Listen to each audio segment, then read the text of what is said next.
Cry é o líder do clã mais forte do mundo, no caso o Strange Griff, e é amplamente respeitado por sua sabedoria e poder. No entanto, na realidade, ele é extremamente fraco e só quer encontrar uma maneira de abandonar o seu grupo. Vemos Cry em uma fila em uma reunião de clãs de caçadores de tesouros e ele parece claramente não querer estar ali, mas não tem escolha. Nesse mundo, caçadores de tesouros são basicamente celebridades, pois exploram baús de tesouro ao redor do globo, enfrentando fantasmas, tudo isso sem nenhum seguro de saúde. E esse é um trabalho muito perigoso, mas a promessa de fama e riquezas motiva dezenas de pessoas a se tornarem caçadores de tesouros todos os anos. Para isso, eles frequentemente se juntam a um clã, como o First Step, por exemplo, que é amplamente conhecido na capital como um dos melhores de todos os tempos. Ele é composto por um grupo de equipes que se unem para se ajudar mutuamente. O motivo de tantas pessoas estarem presentes para se juntar é que, a menos que você se chame Jinwoo, há um limite até onde você consegue ir como caçador solo. Cry estava tentando passar desapercebido, mas de repente uma garota atrás dele começa a falar e pergunta se ele está lá para se juntar a uma equipe também. Cry tenta usar a velha tática de ignorá-la até que ela vai embora, mas antes que ele perceba, ela já está à sua frente se apresentando. O nome dela é Ruda e ela é uma caçadora de nível 3. Ela estende a mão para Cry, mas ele se recusa a apertar sua mão, embora diga seu nome. Ela fica desapontada por Cry não apertar sua mão, mas logo supera isso e começa a falar sobre si mesma. Ela estava caçando sozinha até agora, mas encontrou um cofre chamado Ninho do Lobo Branco e não conseguiu lidar com isso sozinha, então decidiu vir para se juntar a uma equipe. Nesse momento, o homem à frente dele se vira e pergunta se Ruda deveria estar tentando enfrentar cofres tão perigosos quanto o Ninho do Lobo Branco, enquanto ainda está no nível 3. Ele sorri com desdém e a chama de amadora inexperiente, já que mesmo no nível 3, ela ainda é basicamente uma iniciante comparada aos outros caçadores profissionais. À medida que a discussão esquenta, Ruda vai pistolando e Cry realmente gostaria de ter ficado em casa para não se envolver com eles. Ruda saca suas facas e está prestes a atacar o homem, mas antes que ela faça algo, um guarda se aproxima e lembra a Ruda de que ali não é o Brasil e se ela continuar, será banida da reunião do clã. Ela percebe que perdeu a cabeça por um momento, então guarda suas facas e pede desculpas pelo incidente, enquanto Cry tenta agir como se não estivesse por ali. Um tempo depois, Cry finalmente entra na reunião do clã e Ruda ainda está com ele, já que ele é a única pessoa que ela conhece no local. Ela está impressionada com todos os caçadores poderosos ao redor e se sente ali um pouco oprimida, já que nunca esteve em um local assim antes. Ela pergunta a Cry se ele já esteve ali antes e ele responde que essa é a 5ª vez. Ruda então pensa que ele deve ser péssimo como caçador se precisa continuar voltando para a reunião de recrutamento. Afinal, entre os caçadores, talento é tudo. Ruda percebe um grupo com roupas chamativas do outro lado da sala e pergunta a Cry sobre eles. Ele informa que aquele grupo se chama Arc Brave e de todos os grupos recrutando hoje, eles são inegavelmente os mais fortes. Como grupo, eles conseguiram completar um cofre de nível 7 com apenas 6 membros, então são amplamente respeitados. Se você for recrutado pelo líder deles, no caso Arc Rodan, praticamente tem uma carreira de caçador garantida, embora ele seja bem exigente em seus critérios de seleção. Ruda fica intrigada e pergunta sobre a mesa vazia no canto da sala, mas antes que Cry possa dizer alguma coisa, o cara de antes chega e diz que explicará tudo. Ruda não quer a ajuda dele depois da discussão anterior, mas Greg continua explicando de qualquer maneira e diz que a mesa pertence ao grupo que fundou esse clã, no caso, os Stragri. O grupo era composto por jovens talentosos que chegaram à capital há alguns anos e se tornaram conhecidos como Strange Griff. No entanto, o que os outros não sabem é que o lendário grupo é formado pelos amigos de infância de Cry. Aparentemente havia rumores de que o grupo Strange Griff estaria recrutando hoje, mas como o local deles está vazio, Greg assume que os rumores eram falsos. Nesse momento, um garoto que veio de se candidatar ao grupo Strange Griff percebe que eles ainda não chegaram e fica furioso, pois acredita que se tornará o caçador mais forte do mundo algum dia e o único grupo digno dele seria esse. Greg acha o garoto engraçado, mas Ruda não tem coragem de dizer nada, já que o garoto tem um nível mais alto que o dela. Nesse momento, uma garota chamada Tino se aproxima e está pronta para calar o garoto ruivo com violência se for preciso, porque ela, segundo ela mesma, é a única que merece entrar no grupo Stragri. O parceiro de Tina tenta acalmá-la, dizendo que não vale a pena fazer toda essa cena, menos que esse garoto ali mereça tomar uns tapas. Por um momento, parecia que eles haviam se acalmado o suficiente para evitar uma briga, mas Greg então entra em ação com sua provocação de primeira classe e de repente toda a sala tá colocando gasolina no fogo. E como a rinha já está formada, então Tina e o garoto se preparam para se enfrentar. Cry percebe que as coisas ali vão ficar caóticas logo logo e não quer estar por perto quando isso acontecer, então pede a Ruda para sair dali com ele. Quando a briga está prestes a começar e Tino já está decidida a matar o garoto apenas por causa de sua arrogância, eis que ela sente uma presença familiar por perto. No segundo em que ela avista Cry, ela esquece completamente da briga e corre diretamente para ele. Cry é pego de surpresa pelo ataque repentino e então tropeça para trás, e Tino, nervosa, o chama de mestre e pergunta se ele a viu perdendo a calma por ali. Ark também se aproxima e cumprimenta Cry, que já estava esperando sua chegada. Eles não poderiam começar a reunião do clã sem Cry de qualquer maneira, já que ele é o mestre do clã e o líder dos Stragri. Todos que ainda não reconheciam ficaram chocados ao saber disso, pois significa que Cry é a pessoa mais importante por ali. No entanto, toda a atenção que ele está recebendo o faz se sentir enojado e ele realmente só quer ir pra casa. Eis então que temos um flashback de alguns anos atrás, quando Cry e seus amigos de infância chegaram à capital. Eles estavam limpando todos os cofres de iniciantes em tempo recorde, mas havia apenas um problema: Cry não tinha ideia do que estava fazendo. Ele inclusive foi salvo de um monstro e seus companheiros pensavam que ele estava deliberadamente baixando a guarda para agir como isca, então ele seguiu o plano, mas estava prestes a ser devorado. Eles todos compartilhavam o mesmo sonho de se tornarem caçadores excepcionais, mas ao contrário dos outros 5, Cry era excepcionalmente comum. Ele sabia que mais cedo ou mais tarde se tornaria um grande fardo para o grupo e não queria que seus amigos o odiassem por sua fraqueza, então ele tomou a decisão de sair do grupo por conta própria. No entanto, quando tentou sair, o destino apenas deu uma risada da sua cara e no frigir dos ovos ele acabou sendo nomeado como líder do grupo. Foi assim que ele chegou à sua posição atual como líder de seus amigos de infância verdadeiramente talentosos, mas ele realmente deseja poder se aposentar de ser um caçador. Ruda e Greg não conseguem acreditar que estavam conversando com o mestre do clã todo esse tempo. Enquanto Cry está em sua cadeira, Ark se aproxima e pergunta se ele chegou atrasado de propósito para observar a multidão como um dos plebeus, e Cry nega e diz que apenas dormiu demais. Mas Ark não acredita e está convencido de que Cry se atrasou de propósito. Por algum motivo, gente, não importa o quanto Cry tenta explicar essas fraquezas, as pessoas sempre o interpretam de uma forma que o faz parecer melhor do que ele realmente é. Vai entender. Tino não gosta do quão próximo a Ark é de Cry, então ela quer expulsá-lo do clã, mas Cry não vai fazer isso. Tino é uma caçadora de nível 4 que também é aprendiz de uma de suas amigas de infância que se chama Liz, então ela passa muito tempo com ele. Ark pergunta a Cry se ele tem algum bom candidato em mente para recrutamento, mas sinceramente não há necessidade de adicionar novos membros ao clã no momento. No entanto, já que Ark quase nunca recruta novos membros, Cry aproveita a oportunidade e pergunta se Ark consideraria seriamente qualquer recomendação que ele fizesse. Ark diz que aceitaria qualquer pessoa que Cry escolher e isso surpreende a todos, então a vice-capitã tenta dissuadi-lo de tomar uma decisão tão precipitada. No entanto, Ark interrompe e diz que qualquer pessoa que Cry escolher será digna de entrar em seu grupo. Tino começa a corar porque pensa que Cry vai considerar renomeá-la e tal, mas ela não gosta de Ark, então ela está um pouco dividida sobre aceitar ou não. De repente, o garoto de antes, cujo nome é Gilbert, avança diante da multidão totalmente pronto para implorar se for preciso para ser aceito por Cry. Cry tenta pensar se Gilbert seria uma boa escolha ou não, mas rapidamente ele desiste, porque ele é péssimo em julgar o caráter das pessoas. Ele não faz ideia de como saber se alguém se tornar forte ou não no futuro, então decide deixar a sorte decidir. Ele diz a Gilbert que está disposto a renomeá-lo, mas com uma condição antes disso. Como caçador, a coisa mais importante é garantir que você sempre vença, e se ele não tiver força, acabará colocando os membros de sua equipe em perigo. Porque afinal de contas, ele deve fazer assim como o Cry, que desde que começou a sua carreira como caçador, ele nunca perdeu. Embora isso se deva ao fato de que ele nunca de fato entrou em uma luta de verdade, mas vamos deixar isso quieto. De qualquer forma, Cry tira um de seus anéis artefato e anuncia a todos os caçadores ali que a primeira pessoa a apresentar o anel a Ark será aceita em seu grupo, e com isso ele joga o anel para o ar para assistir o circo pegar fogo. O primeiro a pegar o anel é Gilbert, mas isso não dura muito, pois não passa nem um segundo antes que Tino salte sobre ele e dê uma ajoelhada em seu rosto tão forte que ele é lançado para o outro lado da sala. Gilbert provavelmente precisa de ajuda médica agora, mas ninguém tá nem aí nele, porque o anel está rolando pelo chão, e enquanto todos hesitam inicialmente, não demora muito até que todos comecem a brigar por esse anel. Nesse ponto, Cry decide ir embora, e mesmo que o bar esteja sendo destruído enquanto ele sai, ele diz que não é um problema dele e vai pra casa.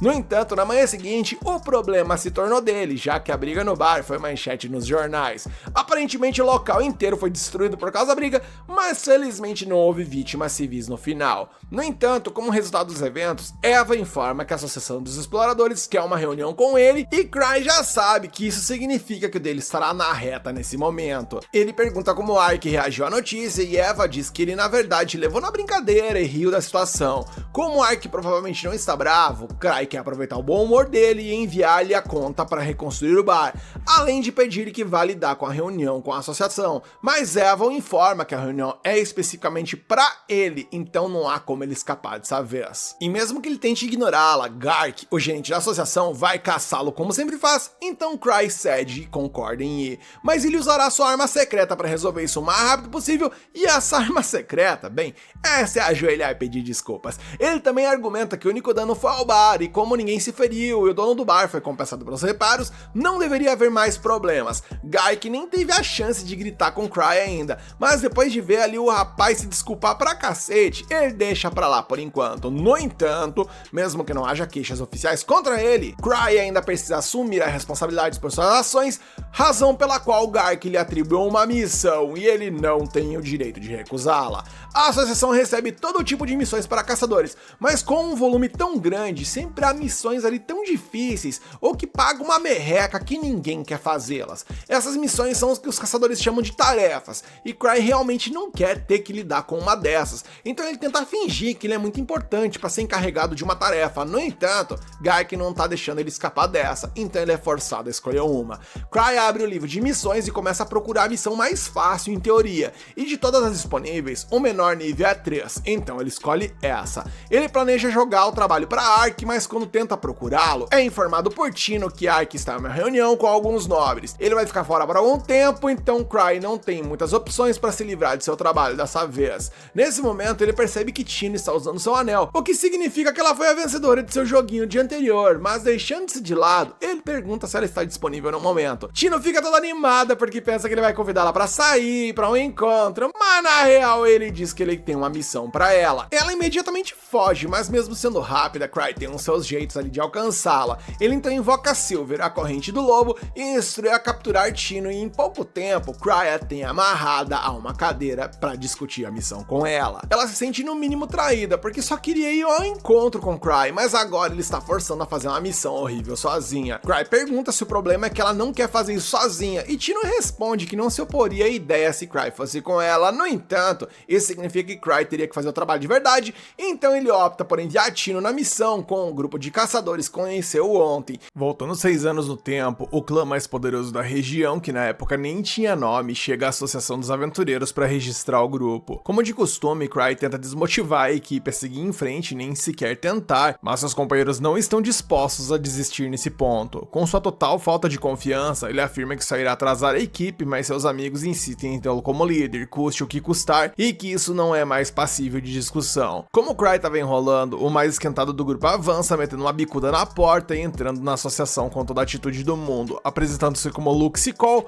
o melhor espadachim do mundo. Ao seu lado, Liz Smart diz pra Luke não ficar com toda a atenção, então se apresenta humildemente como a melhor ladina do universo. Após isso, Luke explica a um cidadão que está ali que ele é o mais incrível de todos, porque como Cry sempre diz, aqueles que são realmente fortes não escolhem sua arma, e se Luke usa uma espada de madeira, é óbvio que ele é o mais perigoso. E sem ter onde esconder o próprio rosto, tudo que Cry quer nesse momento é que o delinquente ruivo pare de mencioná-lo dessa forma para os outros. De qualquer forma, é hora do garoto registrar o nome e o símbolo do clã, então a recepcionista entrega ao líder novato um pedaço de papel e, de acordo com ela, o nome de uma equipe representa seu espírito. Como os jovens nem tinham parado para pensar nesse detalhe, Cry teve que inventar algo na hora. Em sua cabeça, essa era a oportunidade perfeita para escolher um nome terrível para que eles o deixassem de lado com essa história de líder. Nisso ele desenhou um negócio estranho que parecia um crânio e nomeou o grupo como Strange Griff. Todos no grupo acharam esse nome horrível, então Cry usou isso como prova de sua falta de habilidade de liderança. Mas, assim que ele ameaçou deixar o cargo, todos seus amigos voltaram atrás e decidiram adotar o nome, como se fosse a ideia mais genial do universo. E foi assim que o clã Strange Griff nasceu e, caras, é incrível o poder que esse cara tem de não conseguir sair de situações difíceis. Voltando para o momento presente, Greg fica sem palavras ao descobrir que o garoto magro, de aparência moribunda, é na verdade o mestre do clã das pegadas. espadas, o cara conhecido como Mil Truques. Ao ouvir esse nome, Cry reflete que esse foi o segundo título que ele recebeu como líder do Stragre, porque os caçadores de tesouros mais renomados costumam ganhar nomes especiais da associação e se tornam como se fossem ídolos para outras pessoas. Mesmo com todos insistindo, Gilbert se recusa a acreditar que esse garoto é tão incrível,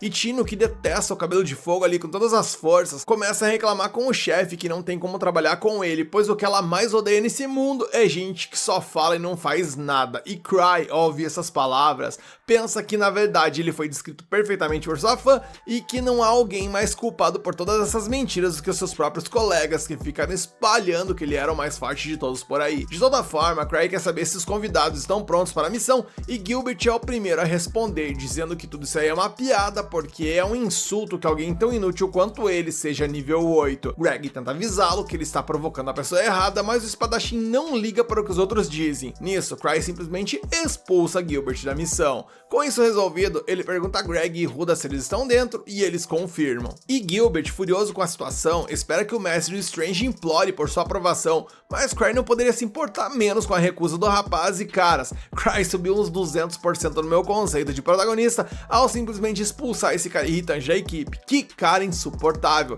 Cry então pede a Tino para avisá-lo se precisar de algo e ela aproveita a chance para dizer que sim, que ela precisa do mestre, mas ele deixa claro que isso não vai acontecer. E com tudo isso resolvido, Cry se prepara para sair, mas Gilbert o desafia para um duelo e menciona que se ele perder, ele se juntará ao grupo. Cry diz a ele que a líder do grupo é a Tino, então será ela quem ele enfrentará, e Tino, que nunca se segura, declara que vai aplicar uma punição divina em Gilbert usando o alcance incrível que desenvolveu através de um rigoroso treinamento, e eu estou torcendo fervorosamente para ela. Sentindo-se confiante, o espadachim promete não se conter e desafia Cry novamente assim que terminar de derrotá-la. Obviamente, a última coisa que Cry quer fazer nesse momento é lutar, mas Tino chama a atenção do desafiante, avisando que embora seja do mesmo nível 4 que Gilbert, ainda assim ela é um lixo se comparada ao mestre. Ela diz então que para não mandar ele de vala, irá lutar sem as armas e que apenas seu corpo será suficiente para acabar com a raça dele. Cry mentaliza que Tino deve ser capaz de lidar com esse cara arrogante de boaça, e seu único receio nessa luta é a tal da lâmina do purgatório que esse rapaz possui, pois essa relíquia nas mãos de alguém que souber utilizar pode se tornar um desafio e tanto para o seu adversário. No entanto, Gilbert, para surpresa do nosso protagonista, segue o exemplo de Tino e também solta sua arma. Tino diz então que depois de destruir esse cara vai tomar sorvete com o mestre, mas Cry não parece muito empolgado com a ideia. A Ladina faz birra para conseguir o que quer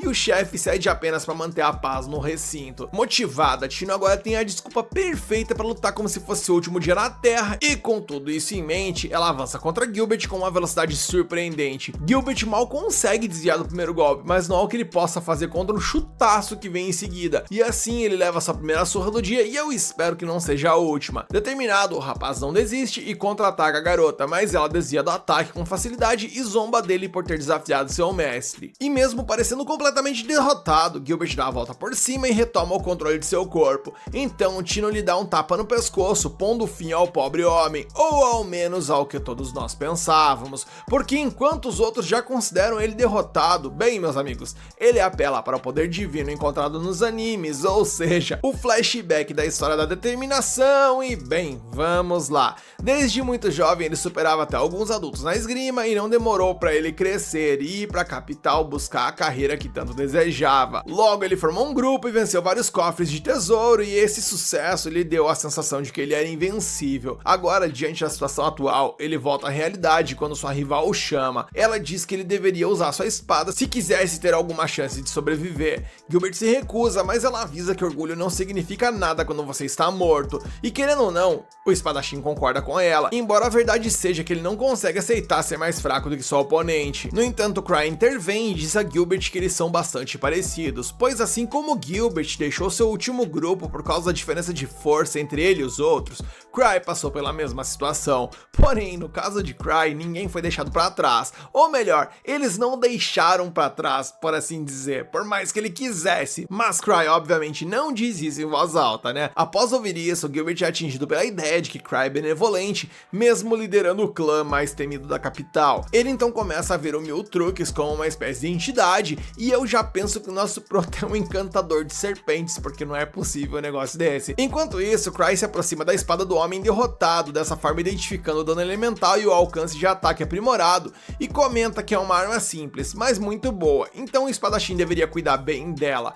Porém, a coisa aqui começa a ficar no mínimo estranha, pois Gilbert percebe que Cry ativou sua espada muito melhor do que ele jamais poderia, atingindo uma chama que ele nunca alcançou, mesmo após ter empunhado essa lâmina por anos. E Gilbert grita que isso é simplesmente impossível e chama o líder do Strag de monstro. E eu já tô começando a desconfiar que esse cidadão aí definitivamente não é tão fraco quanto ele pensa. Ele talvez apenas desconheça seu real poder. E dando sequência, Cry explica que o material de mana é considerado a substância fundamental do mundo, mas apesar de estar em toda parte, não pode ser vista a olho nu. Cofres de tesouro são um fenômeno onde linhas espirituais e outras forças condensam o material de mana, manifestando mundos alternativos limitados baseados em memórias extraídas do núcleo do mundo. As regras que governam esse fenômeno são estudadas em muitos reinos, mas ainda não são totalmente compreendidas, e o Ninho do Lobo Branco é um desses cofres de tesouro. E esse é originalmente habitado por monstros lupinos chamados Silvermoon, só que eles foram caçados até a extinção por causa de sua pele, e após isso, o cofre apareceu, juntamente com um fantasma manchado de sangue na forma de um lobo. E depois de ler isso no jornal, Cry fica um pouco assustado e aponta que um cofre de tesouro, que é um reflexo vingativo da história, é um pouco demais. Eva então argumenta que foi o próprio Cry quem colocou o grupo nessa situação, mas ele garante a ela que sua equipe tem o nível necessário para superar o desafio, já que o cofre é de nível 3, e eles terão 4 pessoas, além de Tina estar junto. A propósito, nosso prota agradece a ela por contar os motivos pelos quais Gilbert havia deixado seu antigo grupo, porque ele pôde utilizar essa informação no momento certo. Seguindo em frente, a vice-presidente do clã menciona que o mestre deu um verdadeiro show com sua relíquia na sala de treinamento. Ele responde então que aquilo ali foi fácil de controlar, especialmente porque até Gilbert já conseguia usá-la um pouco, mesmo sem nem ter conhecimento sobre ela. Falando nisso, Cry demonstra que adora colecionar relíquias de todos os tipos de poderes e formas, mencionando inclusive que ele adoraria saber se Gilbert gostaria de vender aquela lâmina ou não. E ao ouvir isso, Eve pede a paciência e aponta que ele já tem várias relíquias semelhantes a essa espada, e além disso, ele até pegou um empréstimo da Citri devido às dívidas, e que mesmo recebendo uma comissão igual com todos os outros membros do Strange, o clã não gera dinheiro infinito. E envergonhado, Cry procura um contra-argumento, mas só consegue lembrar de que precisa de alguém para recarregar suas relíquias. Nisso ele vai até 2 aliados, e enquanto a mulher recarrega as relíquias, o homem lhe diz que um fantasma na forma de lobo apareceu perto do Ninho do Lobo Branco e destruiu uma caravana inteira de escolta de nível 3.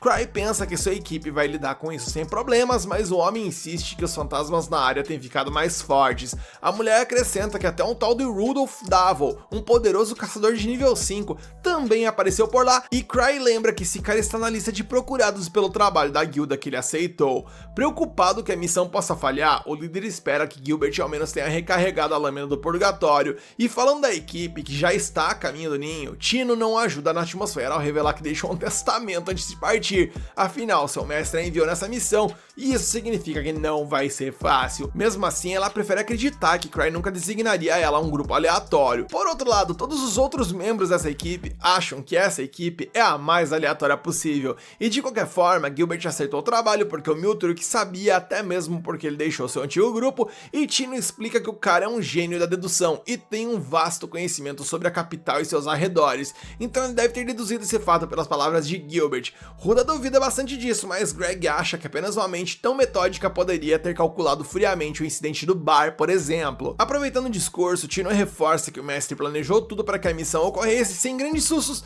e nunca enviaria um grupo para a morte sem pensar cuidadosamente. Falando no tal do mestre, depois de enviar o grupo literalmente para a morte sem pensar, Cry decide se encontrar com eles a tempo e ordenar que abortem a missão. E de volta à equipe, eles mal chegam até o local e já encontram um fantasma empunhando uma espada e escudo em um nível bem acima dos humanos. Enquanto isso, a cena volta para Cry, que está revirando uma bagunça sem fim ali procurando por relíquias, e Eva o repreende por carregar um Citri Slime, que é proibido pela lei imperial, mas ele não tem tempo a perder e terá que se virar com isso. Nisso ele sai voando com uma relíquia que basicamente transforma ele no Batman, enquanto a Eva menciona que a relíquia responsável pelo voo é a mesma do incidente do míssil humano que mandou alguém de vala. A relíquia se chama Night Hiker e é basicamente incontrolável. Anos atrás, nos primórdios da Strange Grief, fazia apenas uma semana que o clã havia começado a operar na capital de Zebrúdia, e Luke já estava furioso porque sua espada divina suprema, que ele havia batizado de Lâmina Lâmina do Testamento havia se despedaçado como se fosse um graveto, afinal, de fato era. Os outros membros então faziam piadas dizendo que lutar contra fantasmas com um pedaço de pau seria difícil, enquanto uma das meninas comentou que não esperava encontrar um ciclope em uma caverna de nível 1, já que esses monstros eram de nível 4. Ouvindo a conversa, um cliente bêbado da taverna se aproximou do grupo, chamando os jovens de novatos e insistindo que um ciclope nunca aparecia na caverna Goblin, e mesmo que tivesse aparecido, não haveria como eles terem sobrevivido. Nisso, duas das integrantes do clã se aproximaram do bêbado e mostraram o ciclope para o aventureiro, que ficou chocado. Cry, refletindo sobre a cena, pensou consigo mesmo que era exatamente por isso que ele não queria ter trazido a criatura. Avançando para o presente, Gilbert corta um lobisomem ao meio com sua espada. Cansada da luta, Ruda reclama que esse tipo de monstro jamais deveria aparecer numa caverna de nível 3. Da mesma forma, Greg não entende porque a lâmina do purgatório não pegou fogo durante a batalha, ao que seu dono explica que a espada estava sem mana e que ele não conseguia recarregá-la sozinho. Ruda começa a pensar que talvez seja melhor recuar por enquanto, e Greg acrescenta que a situação está bem diferente do que haviam informado, especialmente porque nessas circunstâncias, o grupo que eles vieram resgatar provavelmente já teria ido de base, e após ouvir a opinião de todos, a líder Tino decreta que o plano não será alterado.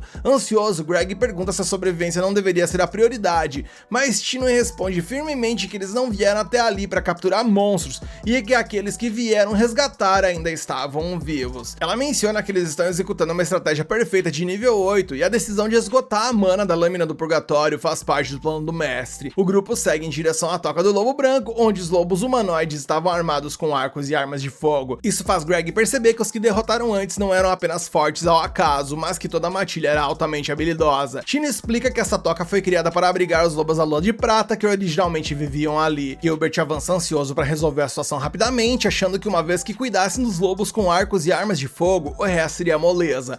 No entanto, Tino adverte para não ser imprudente, lembrando de como líder é seu dever garantir que todos voltem vivos, e com isso, ela apresenta uma estratégia clara. Ela e Ruda, sendo as mais rápidas, atrairão o inimigo, enquanto o restante atacará por trás, visto que a curta distância, as armas de fogo não devem representar muito problema. E lembrou-os de que mesmo que acabe em uma situação perigosa, ninguém deve usar o outro como escudo ou sacrifício. Enquanto isso, Cry reza silenciosamente para que ao menos Tino sobreviva, mesmo que o resto do grupo acabe sendo usado como escudo. Esse cara é um comédia. De volta ao time, Tino reconhece que o inimigo é muito superior em termos de habilidade, mas eles têm uma vantagem: o trabalho em equipe. Visto que não importa o quão forte o oponente seja, eles não compreendem o conceito de cooperação.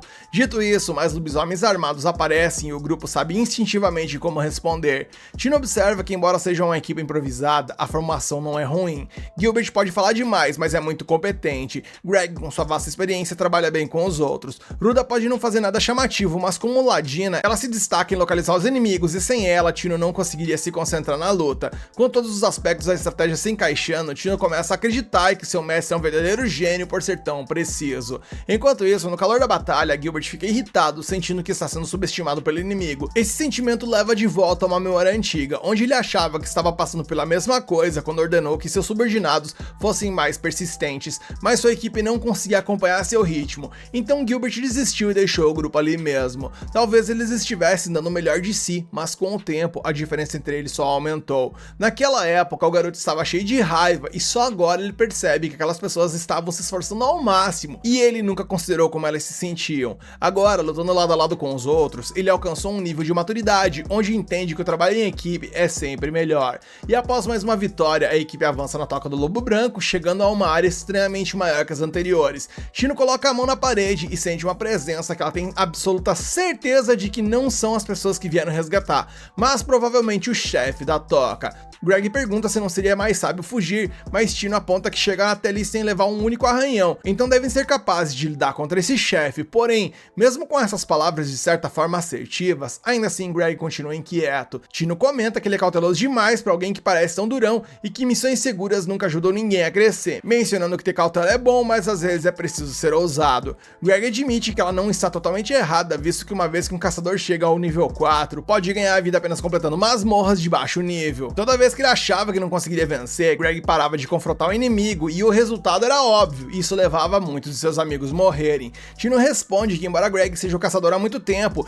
ele veio ao primeiro passo precisamente para mudar essa mentalidade, e é por isso também que o mestre o colocou no grupo. Caso contrário, não faria sentido Cry ter escolhido alguém que mal conhecia. Na real, Cry queria salvar todos ali, o que significa que o mestre é como um deus, e não há como ele ter montado aquele daquele time aleatoriamente, pois ele nunca se rebaixaria a um papel tão ridículo, e tudo que ele faz é calculado e deve se alinhar perfeitamente com seu plano infalível, que sempre é executado cirurgicamente por meio de estratégias complexas. Amigos, isso é o que eu chamo de fé inabalável. Nesse momento, Ruda está ansiosa para entender por que foi escolhida para o time, e Tino fica sem saber como responder, apenas observando enquanto tenta encontrar uma resposta. Logo, ela percebe que a razão é óbvia: Ruda é muito bonita. A novata parece prestes a reclamar, mas antes que possa, o líder interrompe a conversa afiada e chama o grupo para continuar a jornada. E falando no deus frio e calculista, Cry começa a entrar em pânico, pois não tem ideia de onde está o grupo que enviou, e para piorar a situação, o artefato que ele está usando para voar é basicamente um avião sem freios, que é obviamente muito perigoso.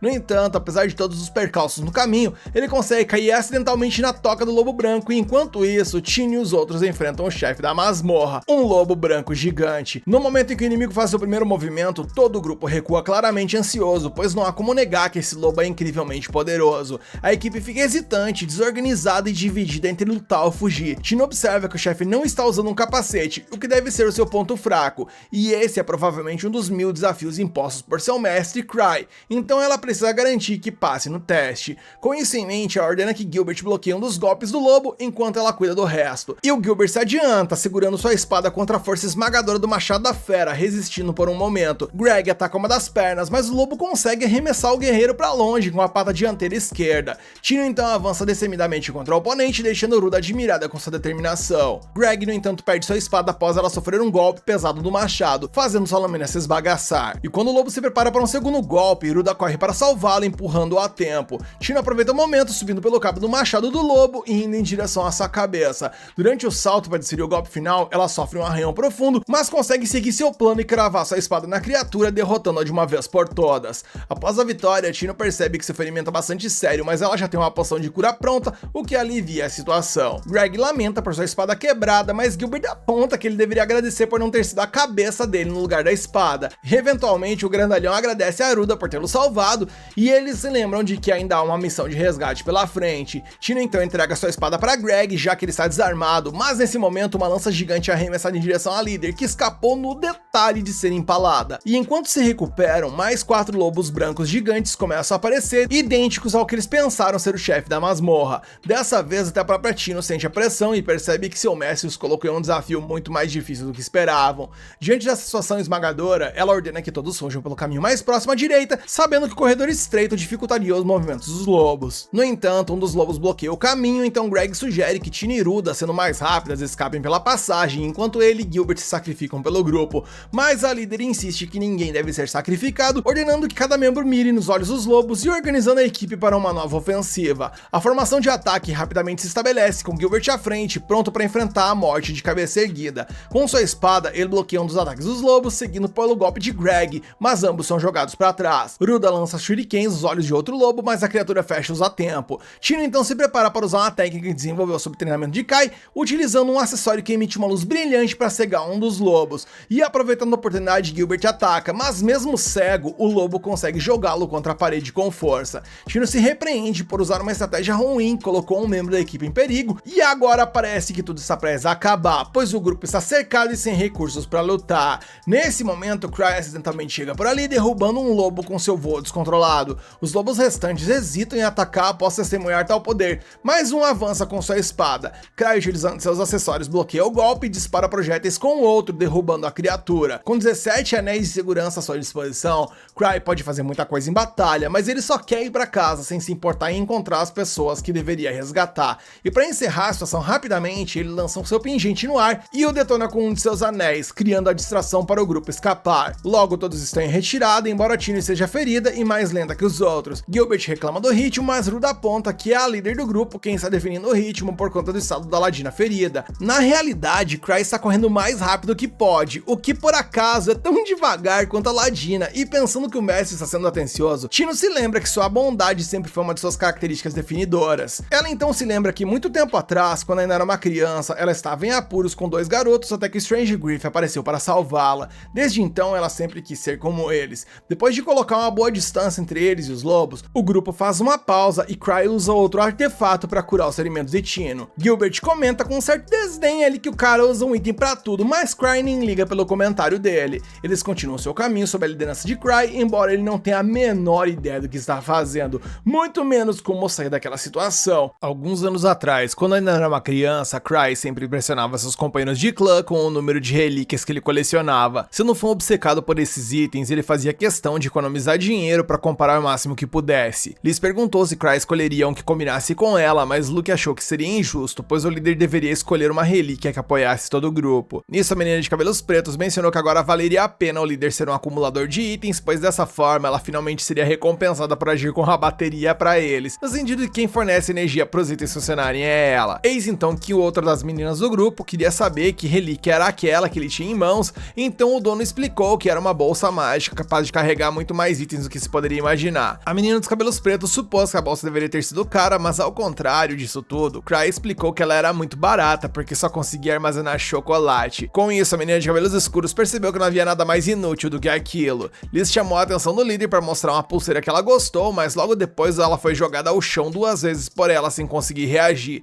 Envergonhado, Cry explicou que era um anel de labirinto que bagunçava o senso de espaço de quem utilizava. Enquanto isso, Luke pegou uma espada mencionando ser da hora, mas Cry revelou que ela estava amaldiçoada, e por conta disso, Luke foi tomado por um desejo insano de cortar pessoas. Felizmente, essas relíquias perigosas foram transformadas em ferramentas de treinamento tanto para Luke quanto para Liz. Voltando agora para o presente, o grupo atual de Cry estava caminhando pelos corredores estreitos do ninho do lobo branco. Cry percebeu que esses corredores se dividiam continuamente, o que significava que por mais que andassem, tudo parecia o mesmo e não havia como saber onde estavam. Para piorar, por algum motivo, Cry estava liderando o caminho como se pudesse guiar a equipe, mesmo tendo Tino e Ruda na equipe, que poderiam fazer esse serviço muito melhor do que ele, afinal, elas são ladinas. Nesse momento, Cry olhou discretamente para trás, fazendo com que todos os outros fizessem o mesmo, e na verdade ele só queria ver se Tino estava olhando para ele, pois estava preocupado se ela já odiava ou algo do tipo por tê-la arrastado para essa missão suicida. Só que como ela olhou junto com os outros, ele começou a pensar que ela não queria mais falar com ele, e todo tipo de ansiedade tomou conta de seu pensamento. E apesar dela sempre ter dito que o adorava, parecia que Cry tinha cometido um grande erro e achou que teria que se desculpar de joelhos.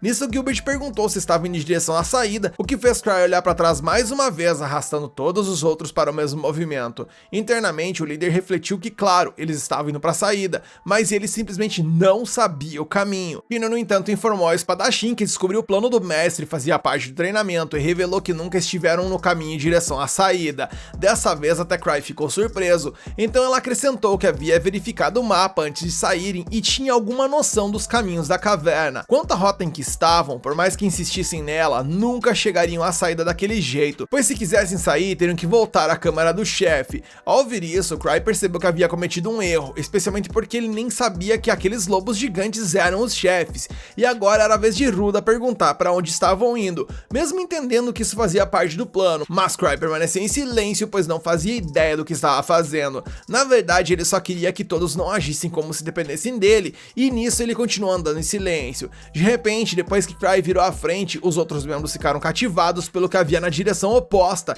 e Tino mais uma vez reiterou que tudo que seu mestre fazia tinha um motivo, e após isso, todos correram na direção oposta a que Cry estava seguindo. Confuso, ele foi verificar o que estava acontecendo e descobriu que os soldados que haviam vindo resgatar estavam naquele corredor. O líder de soldados, que se chamava Rudolph, agradeceu devotamente aos recém-chegados por resgatá-lo, e Tino deu todo o crédito ao seu mestre, dizendo que ele sempre sabia o que estava fazendo. Cry respondeu que parecia mais uma coincidência, o que deixou Gilbert intrigado com esse estranho comentário do líder, enquanto Greg notou que isso só o tornava mais misterioso e indecifrável. Ruda mencionou que havia dado algumas poções aos feridos, mas eles estavam exaustos e precisavam de comida. Diante disso, Cry pegou sua bolsa, sim, aquela que armazenava chocolate infinito, e o distribuiu aos soldados. Gilbert perguntou como aquilo funcionava, mas Cry disse que era segredo. Greg afirmou que quando ouviu que os soldados desaparecidos eram de nível 5, tinha certeza de que havia algum engano, mas Rudolph revelou que eles também foram pegos de surpresa, pois ninguém esperava que aqueles inimigos fossem tão fortes. Gilbert reconheceu que os lobos eram fortes, mas ficou surpreso que pudessem vencer um grupo de nível 5. No entanto, Rudolph esclareceu que não foram os lobos que fizeram isso, mas sim um único inimigo, um pequeno fantasma com o rosto totalmente coberto por uma caveira, como se fosse a personificação do rancor. Aquele fantasma provavelmente era a manifestação da maldição da lua prateada que permanecia ali, visto que depois que os humanos exterminaram os lobos, o ódio deles se acumulou dentro do cofre e se transformou naquele poder absurdo. Ao menos essa era a teoria que Rudolph acreditava ser correta, pois ele não conseguia imaginar outra explicação. Ele e seus homens estavam confiantes, mas aquele fantasma parecia estar no mesmo nível do Mil Espadas, o maior espadachim da capital, que tinha treinamento formal com a lâmina sagrada e era um lunático capaz de derrotar qualquer um com uma espada de madeira. Pensando nisso, Cry sabia bem que esse homem era seu amigo de infância e membro do Stragri, e seu nome era Luke Cycle. Cry imaginou que o fantasma era forte, mas achou um exagero colocá-lo no mesmo nível do Mil Espadas. De qualquer forma, Luke não estava lá e Tino não seria capaz de derrotar aquele fantasma, então Cry se arrependeu de não ter esperado por Ark. Em seguida, ele sugeriu que todos deveriam sair antes de encontrarem essa criatura, mas, como Tino era a líder da missão, todos tinham que respeitar sua decisão. Tino respondeu que era um lixo comparado ao seu mestre, mas Cry garantiu que isso fazia parte do treinamento e que se a Ladina precisasse de ajuda, ele interviria. Na verdade, Cry estava apenas cansado de liderar e queria passar essa responsabilidade para outra pessoa. Mas de qualquer forma, Tino aceitou o cargo e concordou que a melhor opção era sair de lá o mais rápido possível. Após retomarem a jornada, Tino lidera todos até a saída. Rudolph implora para ficar para trás caso alguma coisa aconteça e ganhar tempo enquanto seus companheiros são levados de volta, mas Tino garante que enquanto o mestre estiver presente, tudo ficará bem e todos voltarão para casa com segurança. Hellion, um dos subordinados de Rudolph, insiste que ser o escudo é o papel dele, já que seu superior só aceitou essa missão por causa dele. Cry diz que eles podem resolver isso quando estiverem seguros na capital. Nesse momento, dezenas de uivos ecoam pela caverna e Cry calcula que tem 5 anéis de segurança sobrando e que na sexta vez ele irá de arrasta. Para piorar, ele não tem mais relíquias para usar, e o anel de disparo não será suficiente para impedir que os inimigos avancem. Como se não bastasse, o Citri Slime desapareceu e a espada amarrada à sua cintura caiu em algum lugar. Nessas circunstâncias, Cry se pergunta se esse é o fim. Enquanto isso, uma figura misteriosa caminha pelos corredores enevoados da caverna e se teletransporta para outro lugar. No meio de tudo o que está acontecendo, o grupo de Cry assume que algo muito sério está prestes a acontecer e Rudolph se prepara para o que está por vir. Cry se coloca na frente de Tino e avalia que se usasse o Night Hiker e se tornasse um míssil humano, ele morreria uma vez, mas pelo menos conseguiria um ataque surpresa. Nisso, 4 chamas roxas iluminam a sala, revelando o tão falado fantasma. Instantaneamente, todos ficam atordoados com a presença imponente do inimigo e começam a tremer de medo. Atrás do fantasma, outra figura misteriosa aparece com uma espada, fazendo Tino começar a se despedir de seu mestre, enquanto Cry se pergunta o que Liz está fazendo ali. Sem demora, quando o fantasma olha para trás, Liz teletransporta para seu flanco e desfere um chute poderoso, jogando o monstro contra a parede. Depois disso, ela devolve a espada que Cry havia perdido e explica que veio correndo, mas ficou triste e envergonhada ao saber que o líder teve que ir pessoalmente resgatar sua pupila, que foi incapaz de resolver a situação sozinha.